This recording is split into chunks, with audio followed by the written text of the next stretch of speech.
Hello viewers, Assalamu alaikum. I hope everyone is always fine and I am also fine. So এখন পরন্ত বিকেলে আমরা আসলে একটু ঘুরতে বের হলাম আমাদের এলাকায়। বিশেষ করে আমাদের এলাকায় একটু বাড়ির পাশেই একটা সূর্যমুখী ফুলের বাগান দেখার জন্য। এখানে আমার সাথে আমার দুইজন ছোট ভাই এবং আমার একটা ফ্রেন্ড নিয়ে এখানে আসলে মনটা ভালো করার জন্য আসলে ঘুরতে আসলাম। তো ভাবলাম তো আমরাই ঘুরবো, তো আপনাদের একটু দেখাবার চেষ্টা করি। এই যে দেখেন পাশে ডালের মানে একটা এক ধরনের আর কি ডাল, মুগ ডাল বলে যেটা আমাদের বরিশালের ভাষায়, ডাল ক্ষেত এবং পাশে একটা সূর্যমুখী ফুলের আর একটা শস্য ক্ষেত। আসলে দেখেন আসলে কত সুন্দর একটা ওয়েদার, আসলে খুব ভালো লাগতেছে।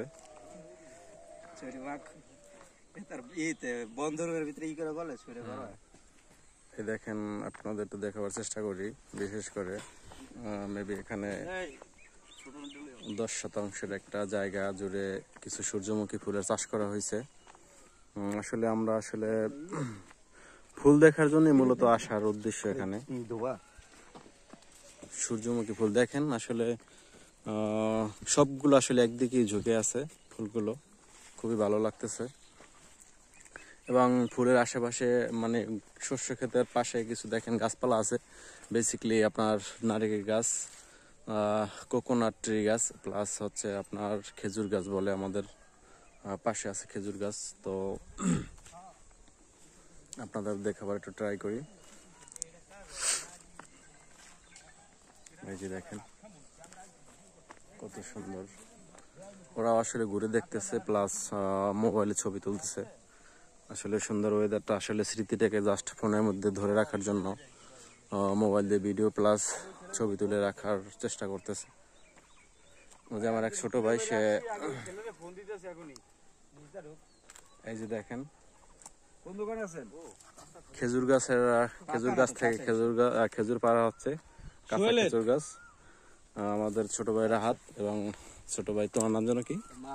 মাহমুদুল হাসান। আসলে ওর ডাক নাম সনেট, কিন্তু সনেট না, ছোট নাকি, ওর নাম আসলে নামটাকে নিজের ইচ্ছা মতো পরিবর্তন করে নিয়েছে, এখন মাহমুদুল হাসান বলে আসলে পরিচিত ফেসবুকে।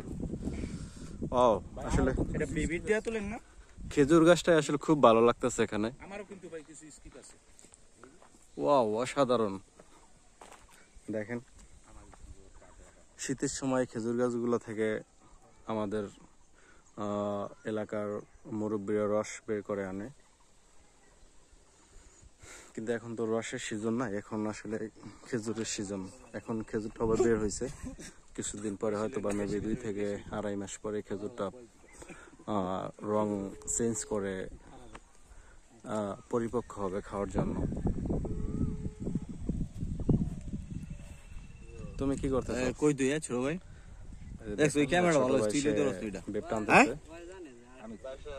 তুই একটু শরীরের দোকান যাইতে পারো, চালু একটা লোক আসছে, ওনার একটা ই করে দে।